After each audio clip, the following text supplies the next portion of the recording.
तुम अपना ब्लेजर पहन के चलो ना। अरे बताता हूं पापा, आप ये पहनो। क्यों बेटा, कहीं चलना है क्या?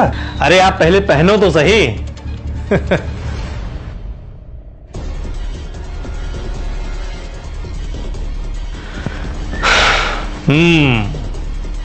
स्मार्ट लग रहे हो पापा, एकदम बॉस जैसे लग रहे हो। अरे बेटा, अब बॉस कहाँ, अब तो रिटायर आ गई हूँ। हाँ, जब बॉस था ना तब बड़ा सूटेड पुटेड ब्लेजर कोट्स पहन के जाया करता था। ये तुम जैसे नौजवानों की तरह से नहीं कि बस जीन्स चढ़ा ली, टी शर्ट पहनी और चल दी ऑफिस।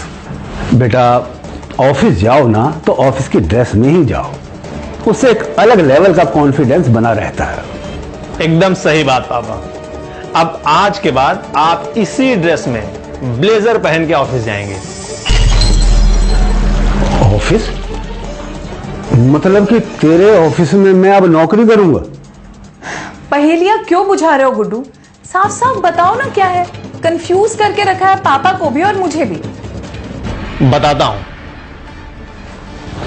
पापा, इस पे साइन करो आप। क्या है ये? अरे साइन करिए ना, मुझ पे भरोसा नहीं है?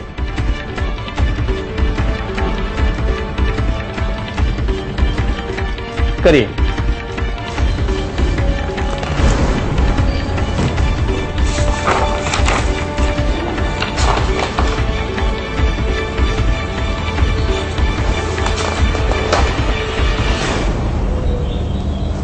पापा, मैं आपको आपका ये घर, आपकी ऑफिस, आपकी फैक्ट्री सब कुछ वापस कर रहा हूं। ये उसी के डॉक्यूमेंट्स हैं।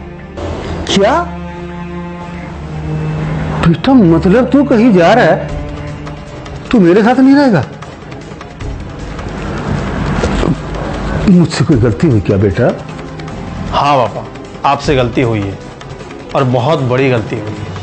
आपने आपका घर, ऑफिस, फैक्ट्री, बैंक बैलेंस सब कुछ अपने बेटे और बहू के नाम पर कर दिया। अपने लिए कुछ भी नहीं रखा। आपने ये भी नहीं सोचा कि स्वार्थी दुनिया में बेटे और बहू भी पैसे के लालची हो सकते हैं।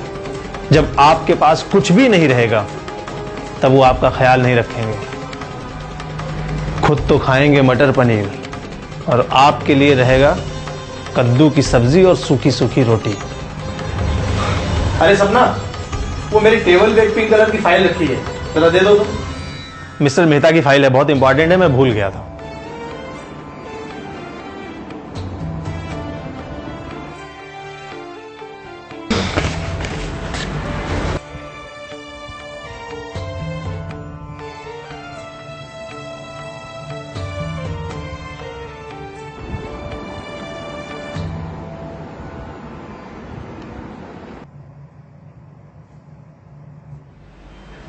पापा, कब से चल रहा है ये सब?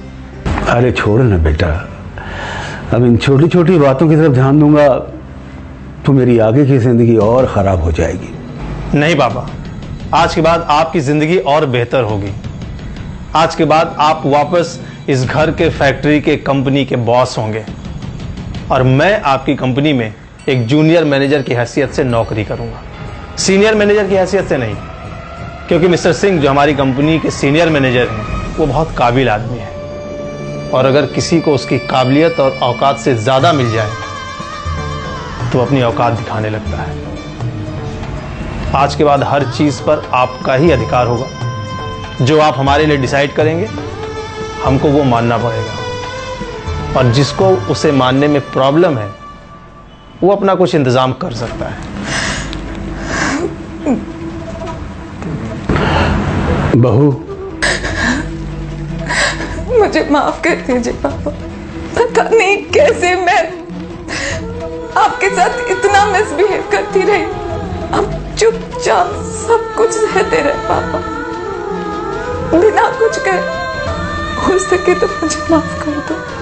तू भी तो मेरी बेटी ही है और जब छोटे कोई गलती करते हैं तो बड़ों को चाहिए बड़प्पन दिखाए और जितना हो सके उसे नजरअंदाज करते। एक बात कहूं बहू, जो बेटा अपने माँ बाप की इज्जत करेगा वो अपनी पत्नी और बच्चों को कभी दुख नहीं देगा, क्योंकि उसके संस्कार में दुख देना ही नहीं है। और बेटा, मुझे गर्व है कि मैंने इसको ऐसे संस्कार दिए। शाबाश बेटा, शाबाश।